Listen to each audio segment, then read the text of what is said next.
Si tu as entendu parler du mouvement Zéro Déchet et que tu te demandes par où commencer, eh bien tu es à la bonne place parce que j'ai réalisé une super entrevue avec Joëlle Martin, une pro du Zéro Déchet. Elle réalise des ateliers, des conférences pour expliquer ce qu'est le mouvement Zéro Déchet. Maman de 4 enfants, Joëlle nous guide à travers les étapes pour devenir zéro déchet progressivement, tranquillement, mais dans le bon ordre.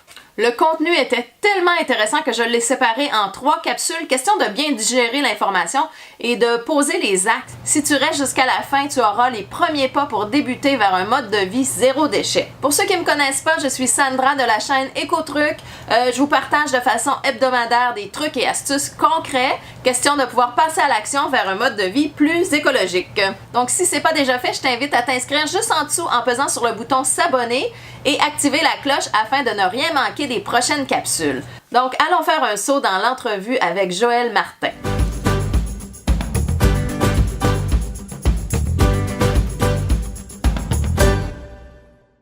Aujourd'hui, pour les capsules Éco-Truc, nous sommes avec Joëlle Martin. Joëlle de l'épicerie Réserve. Joëlle fait des conférences sur le mode de vie zéro déchet. Tu expliques tout ça, tu dédramatises, tu simplifies le tout. Donc, je trouvais que c'était la personne pour nous aider à bien comprendre ce que c'est le zéro déchet, puis par où on commence. On entend beaucoup l'information partout dans les médias qui nous dit il y a urgence d'agir. On veut faire notre part, mais on ne sait pas trop par où commencer. Par où commencer? Joëlle, je veux devenir zéro déchet. Mais en fait, souvent, zéro déchet, je trouve que le terme zéro déchet est comme épeurant en soi, parce qu'on parle de zéro déchet. Puis, c'est pas tant l'objectif, c'est peut-être un but ultime, mais est-ce que c'est nécessairement vers là qu'on doit aller, ou plutôt penser réduction des déchets? En fait, on dirait que tout le monde s'est entendu pour dire que le zéro déchet, on parle de la même chose. Mais en fait, personnellement, ce que je vous emmène à faire, c'est de retrouver un équilibre. En fait, on fait une prise de conscience. Étape numéro 1, prise de conscience. Prise de conscience.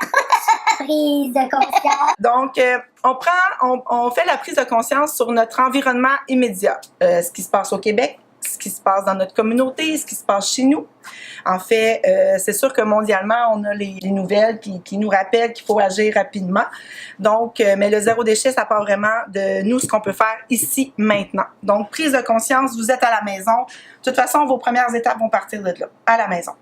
Vous êtes le maître de ce qui va se passer chez vous, ce qui passe votre porte. Vous avez fait le choix. Donc, ce que je vous invite à faire, c'est vraiment de regarder étape numéro 1, dans votre bac de recyclage, dans votre poubelle. Vous avez là le résultat de votre consommation, de ce qui reste en fait, de vos déchets, entre guillemets. Donc, dans votre poubelle, on va retrouver des aliments, des matières non recyclables, non réutilisables. Donc, c'est vraiment, ça va vous pister sur les premières étapes, vos premières étapes de zéro déchet. Et ce que je vous invite à faire aussi, c'est des petites victoires. Lancez-vous pas dans un défi incroyable on va dire, zéro déchet, oublie ça, là. Ouais, c'est vraiment des petites étapes que vous pouvez faire parce que, en fait, sinon, on se lance dans le zéro déchet. On essaie de virer zéro déchet en une semaine, puis, en fait, c'est comme un régime. Jugez, en fait, aussi lequel est meilleur que l'autre. Pour sa part, le métal est renouvelable à tout jamais, à tout jamais, à tout jamais. Ouais. Le plastique a une durée de vie très courte. Le carton, pour sa part, se composte. Donc, je vous donne un exemple. Dans ma poubelle, j'ai beaucoup de restants alimentaires. Vous avez beaucoup d'argent gaspillé, d'aliments, parce que peut-être que vous achetez le grand format puis que c'est pas possible de réduire ou d'acheter juste la quantité nécessaire. Donc là, ça serait peut-être pendant quelques semaines de réduire votre budget d'épicerie et vraiment d'essayer de voir le fond de vos armoires, tout ce qui dort. Tellement. Moi, ma première étape, j'ai faite, là, je tripais. On dirait qu'il y a une créativité, là, moins d'aliments que j'ai à cuisiner, plus que je vais vous sortir des plats 4 étoiles incroyables. Donc, c'est vraiment, donnez-vous le défi là, de vraiment désencombrer vos armoires, vos garde-manger, votre frigo, puis ensuite, le choix va être clair. Plutôt faire votre liste d'épicerie avec ce que vous avez déjà et ensuite d'aller compléter. OK. Et non l'inverse. Ouais. Tu sais, vous avez, je sais pas moi, vous avez acheté une fois 1 kilo de quinoa à l'épicerie, puis vous en avez pris 2 tasses pour votre recette, ben cette semaine, vous allez manger du quinoa, je vous l'annonce. J'ai une question. Vas-y. En fait, les gens souvent disent « Ouais, mais ça donne rien. Ce que je fais, moi, tu sais, dans le fond, ça donne absolument rien par rapport à tout ce qui se passe. » Également, plein de fois, je me suis dit, oh my God, je suis dans un canot avec 10 autres personnes, puis je suis la seule à ramer par là, puis tout le monde rame par là. Ouais. Oui, mais si tout le monde fait 1 ou 2 changements d'habitude par année, par 6 mois, mais ça part de nous, mais c'est votre communauté tout autour, toutes les petites graines, Oui. je les appelle les graines zéro déchet, que vous allez semer juste en agissant autrement, que vos voisins, vos amis, votre famille va vous voir agir autrement. Vous allez semer des petites graines zéro déchet, vous allez embarquer. Le zéro déchet, je me rends compte, c'est une question de communauté. On a le beau groupe Zéro déchet Boucherville. Je sais pas qui l'a inventé, ce groupe-là, il est génial. Je sais pas! Ben non, mais c'est pas grâce à moi, en fait, c'est incroyable. Puis Ben, il y en a dans toutes les villes, en maintenant. Ben oui, puis Allez voir la ville Facebook. qui l'a pas, là, en fait, partez-le. En fait, le zéro déchet, c'est communauté. Vous voulez savoir lequel de vos commerçants locaux profite, encourage, invite les gens, même qu'il y en a qui vont offrir des rabais pour vraiment s'approvisionner avec leur contenant. En fait, les commerces, les industries sont pas tous rendus là, mais ils se rendent compte que effectivement, c'est bien moins de trouble pour eux aussi. Ils font la poche de 20 kilos au lieu de faire tout le petit emballage. Une chose encourageante que j'avais entendue à propos justement de ça, tu sais, si je le fais tout seul, puis tu sais, j'ai l'impression d'être tout seul. C'était un conférencier dans le fond qui disait ça sur l'environnement.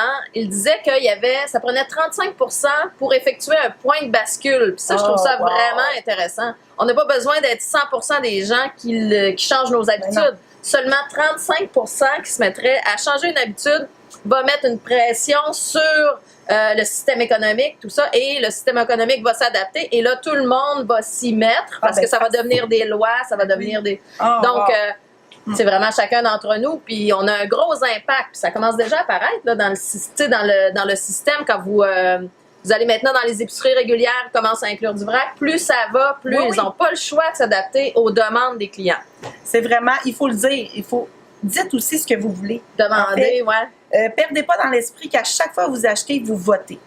Vous continuez d'acheter un aliment importé d'une telle façon, vous dites aux commerçants, continue, moi je continue à l'acheter. Ouais. Gardez dans l'esprit qu'à chaque fois que vous achetez un produit, vous votez pour que sa production continue, pour que la façon dont il est importé, en fait, que ça vous plaît. Donc, s'il y a quelque chose qui ne vous plaît pas, je vous invite vraiment fortement à le dire. Il faut vous faire entendre. C'est comme ça que les choses vont changer. Et voilà, c'était vraiment génial. Vous avez eu le premier extrait de l'entrevue avec Joël. C'est tellement un cheminement, le zéro déchet. C'est tellement dense comme information qu'on va s'arrêter là pour aujourd'hui. Question que vous ayez le temps de passer à l'action. Donc, le truc numéro 1, c'est de le faire, le bilan de nos déchets. Donc, quand on parle de déchets, c'est autant les poubelles que le recyclage.